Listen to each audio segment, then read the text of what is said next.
The Nature Boy Ric Flair has put a lot of pressure on himself heading into this big world title match. With his career on the line, he faces off against Hollywood, Hulk Hogan, two of the greatest to ever step inside a squared circle, share the squared circle. Here at Uncensored, there is no escape from this cage. You saw that barbed wire above. It's as real as it gets. It's as personal as it gets. And early on, Hulk Hogan showing he's got the strength advantage over Flair.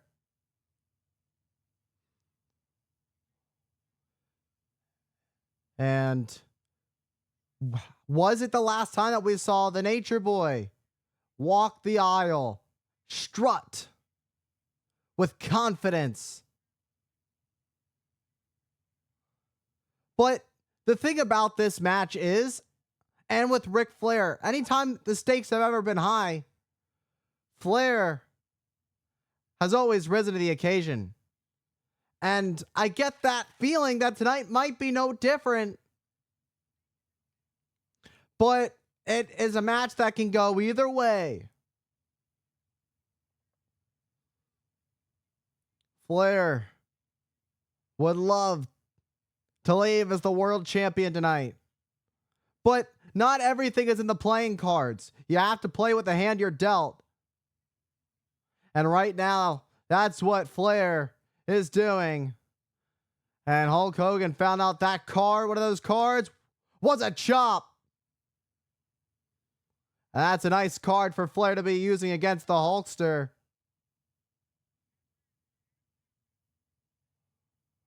Hogan, the NWO's original third man, the head of NWO himself.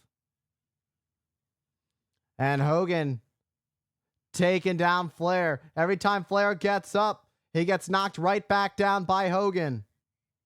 And gets nailed out of the corner.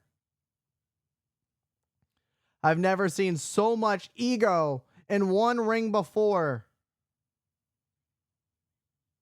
You've got Hollywood Hogan. You've got the Nature Boy Ric Flair. A match that is filled with two wrestlers that has all kinds of backstabbing, strutting, showing themselves off, as egotistical as it gets. And the thing with these two is the mental aspect of the game, what they know so well about it. When it comes to pro wrestling, they know it inside and out. So understanding the psychology aspect, knowing how to get in your opponent's head, they both have and fully understand that aspect, and that can make it a very hard thing to understand who's going to win this match. It's so hard to say. What it could come down to is the physical aspect of it. And when you get to that point, you look at the size of Hogan and you look at the size of Flair. Hogan, throughout his entire career, has been extremely impressive.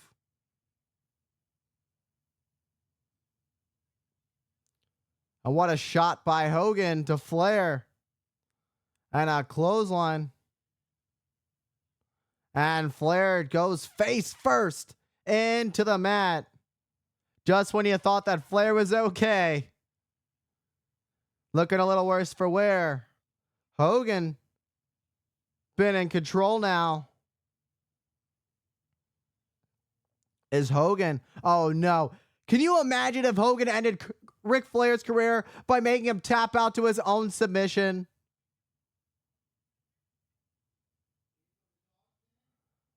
Hogan finds himself in control. But the thing is, if he could tap out, that is a thing. Can you imagine, even though the match can't end, by tap out. Just the idea of Ric Flair tapping out to his own submission would be absolutely heartbreaking. But separated now are these two. But the damage has already been done to Flair. You can see him limping. But with this being first blood, that's the reason there is no escape. There are no doors on this cage. There is no way to climb.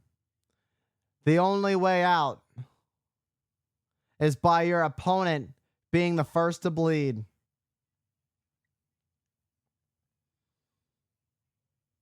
And with such a steel structure, with the inclusion of barbed wire at the head of the cage,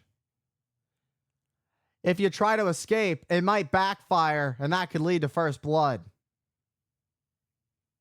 You can hear the agony and the voice of Flair. And sends Flair face first into the cage. Flair trying to make that climb. But there's no way out. It almost seems like he's trying to crawl away.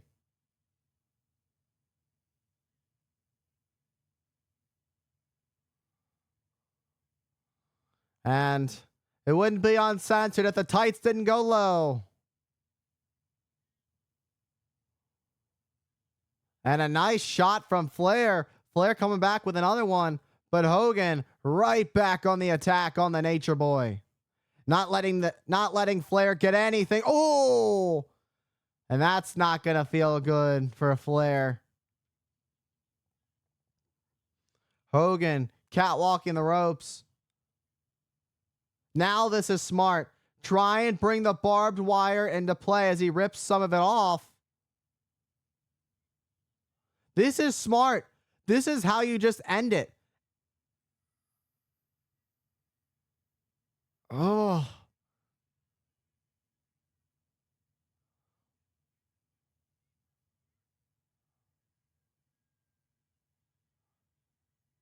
Is there blood?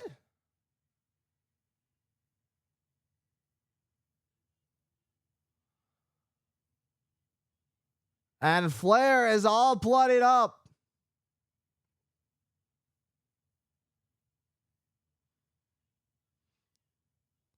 And Flair going head first. And now with Hogan in control.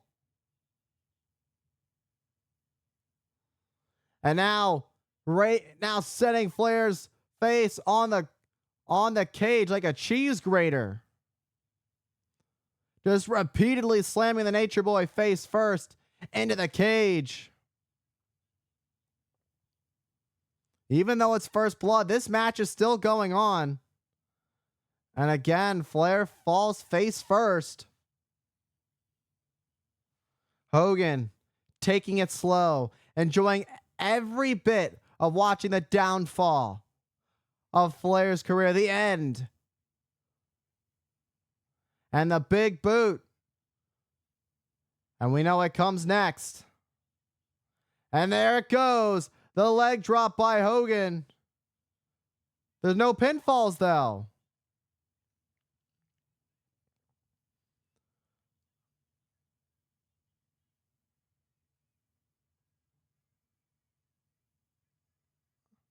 But Hogan thinks he's won.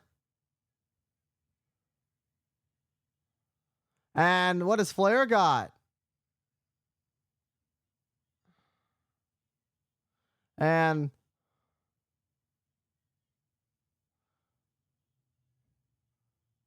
a shot by Flair. And Flair just hit something in his pad. In his knee pad. And that got Hogan. And now Hogan goes right into the cage. And now it's the Hulkster who's opened up. Mr. Hollywood himself. Ric Flair pounding away.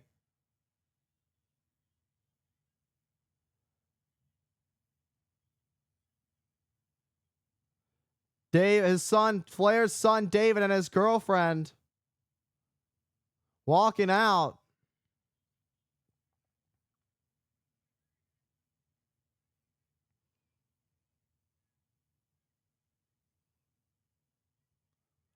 And of course, he's here to cheer on Hogan. You heard Flair say, I'm going to be a 14-time world champion. Spit at his son's face. The disrespect of your own son. Ric Flair, who has absolutely been censed with trying to become a 14-time world champion. Unlike any other, Ric Flair has had the ability to do so. That's why Flair is one of the greatest to do it. There are long reigns in this industry. There are multiple reigns. Those who can say they've held it many times. And Flair has added himself to that list and looks to put himself even higher above all. And those padded chops. One chop, and it woke up Hogan. A second chop. It's only making Hogan stronger.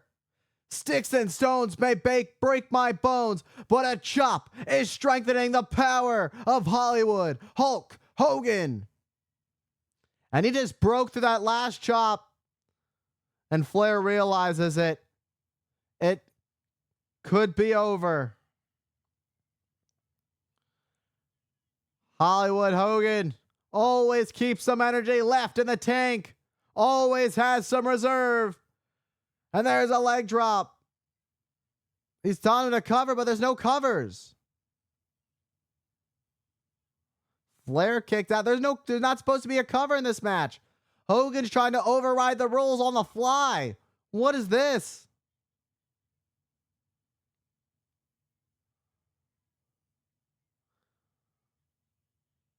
I mean, it's first blood at referee's discretion. I mean, both of these men have already bled. You got to wonder how far this goes. These two going to have to kill each other. And now with all the blood rushing the head of Hogan, that could allow for more blood to pour out of the skull of the Hulkster. But he gets right back up to his feet. And now Flair realizes it. And he gets down on his knees and begs for mercy. And the Nature Boy, who begs and pleads, gets sent face first into the cage by the Hulkster.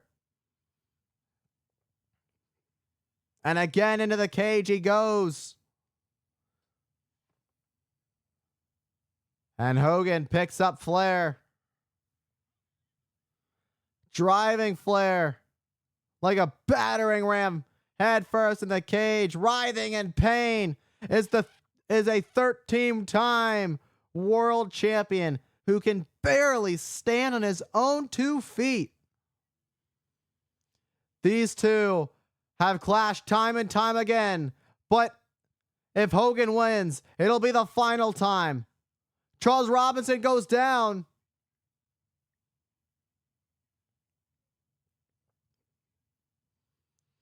And telling the ref to get up, telling referee Charles Robinson. And Flair going low. And look at this. Double A takes out David. And good old Double A. Arn Anderson.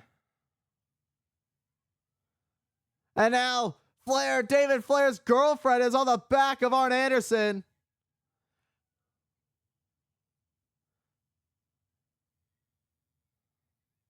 You know, if there's one thing I've learned about Arn Anderson, he's an equal opportunist offender.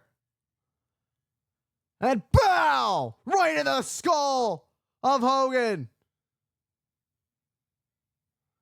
And now the evidence has been removed. Hogan is out like a light. And now the figure 4 goes on. That's it.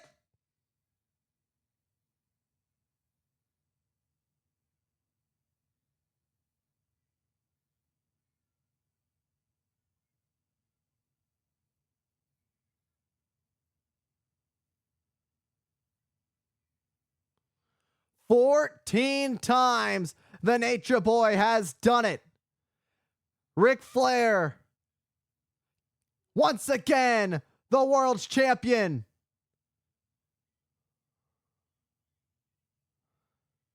And now Flair is the boss for life.